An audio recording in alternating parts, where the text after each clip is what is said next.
So in the last months of his life, King had been devoting most of his energy to planning the Poor People's Campaign.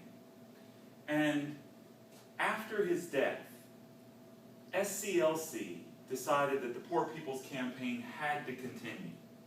So they, other ministers active in the group, now continued the planning. And they're working on that even while the violence is spreading around the country's cities. In fact, DC still had fires burning when Lyndon Johnson passed the Fair Housing Act soon after King's death. This was seen by most as a way to honor King's death. Many people said that King gave his life for the Fair Housing Act, like Viola Liuzzo had given hers for the Voting Rights Act, or James Chaney had given his for the Civil Rights Act. The Fair Housing Act is really the last piece of civil rights legislation from here in this period. This is the end of the line. And it's unlikely that this was ever going to pass if King hadn't been shot and killed. The Fair Housing Act made illegal the common racist practices in America's housing market. It made it now illegal to refuse to rent or sell to someone because of their race.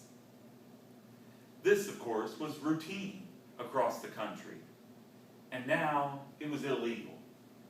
But the law, sort of like other laws we've talked about, which as a part of black people's struggle, wound up covering other categories that can't be discriminated against. The Fair Housing Act also forbid housing discrimination based on religion or national origin. So they can't discriminate against you based on where you're from or what your faith is, or your color. But what can they still do? Well, they can do lots of other things, right? They could still discriminate against you because you're a woman. They could still discriminate against you because of your sexual orientation. They could still discriminate against you because you're disabled or because they don't like your face. They can't, because they don't like your face, at least they can't say that's why. They have to list some sort of economic reason why they've refused to rent to you. The law's amended in the future in things we may not get to, so just to mention it here. In the 1970s, sex is added, and at the end of the 1980s, disability is added. As we sit here in 2014, sexual orientation is not added, so that is legal across the country under federal law. The Fair Housing, it's wrong to say the Fair Housing Act ends racial discrimination in housing, because it doesn't. It still goes on. It's just illegal, and there are ways for it to be punished. It is now a civil right to not be discriminated against in housing because of your race. That's what's changed. And just like anything else, just because it's a right doesn't mean it's never violated. The Poor People's Campaign went ahead in May of 1968. Thousands of poor people converged from across the country and came to Washington, D.C. But there was no doubt that King's death had taken some of the wind out of the sails. No doubt that it was smaller than it would have been. At least, that's the way almost everybody involved felt. But nevertheless, even while they're mourning King, thousands come to D.C. and they camped out along the mall. They built a tent city and called it Resurrection City because they said here the nation was going to be reborn in justice and equality, resurrected in liberty. Jesse Jackson, who had been a close confidant of King, was the unofficial leader of the unofficial city, and he led the poor people in a series of protests across D.C., sit-ins and marches. All of this, remember, trying to pressure the Congress to really take dramatic action against economic inequality, to make economic equality a civil right. While they're camped out in D.C., they were paying attention to the approaching election of 1968. In the spring of 1968, Lyndon Johnson, the sitting president of the country, announced that he would not run for another term as president.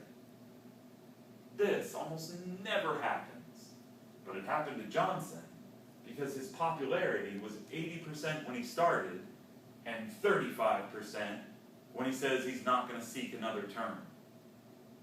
It was the Vietnam War, more than anything, but also the riots, which were associated with the Democratic Party, that had caused this deep fall in popularity.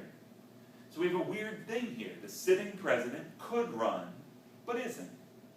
And that means the Democratic nomination was wide open. And Democrats were competing against each other to get the nomination. And the Democrat that most of these poor people in D.C. wanted to get the nomination was Bobby Kennedy. Bobby Kennedy, remember JFK's little brother, who had been the Attorney General? Bobby Kennedy had undergone a kind of conversion in the 60s and had come to believe that civil rights and poverty were centrally important in American society, and that those issues had to be fixed. And as Bobby Kennedy is running for the Democratic nomination for president, he said that if he won, poverty would be at the center of his agenda. And so all these poor folks camped out in D.C., and people who cared about poverty across the country, put their hope in Bobby Kennedy after King had been assassinated.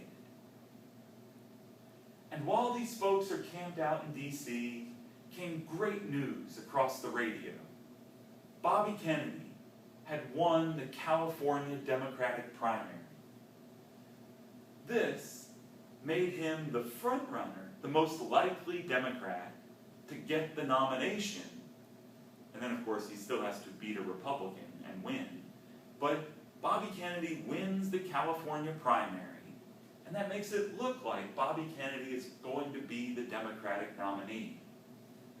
Bobby Kennedy gives a victory speech in California, in a hotel, and then walking off the stage, going to leave the hotel, Bobby Kennedy is shot and killed.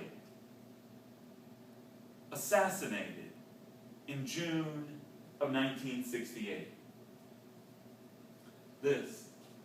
He's actually cutting through the kitchen of the hotel, and that's a kitchen worker who was, leaning over the dead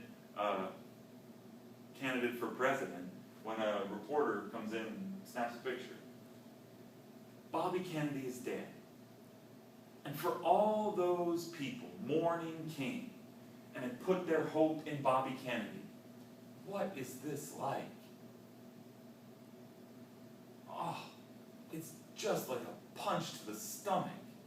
It's like the people we put our hope and our faith in keep getting ripped away from us. Back in D.C., as people are mourning the death of Bobby Kennedy now, it started to rain. It was a rainy, rainy June in Washington, D.C. And Resurrection City turned to mud. Just mud everywhere. And And those who had the means and the ability to leave, somewhere to go, they gave up. They went home. And the people who remained, smaller in numbers, got almost no press coverage now. The press coverage they did get was not about the issue of poverty, really. It was about the weird mud people camped out in Washington, D.C. And as press coverage dwindled, as the country was looking the other way at the Vietnam War and other things, the police moved in and dragged the last of Resurrection City out with tear gas and batons. Is the nation going to be taking dramatic action to address the issue of poverty? I'm going to let you answer that one. Drive around and figure it out. Jesse Jackson said they had killed the dreamer in Memphis, and now they were trying to kill the dream itself. Our dream was to feed the hungry, to shelter the homeless, and they drove us out with tear gas. The outcome of the Poor People's Campaign really showed you that economic equality was not going to become a civil right in the United States. It wasn't going to happen. The election of 1968 was heating up.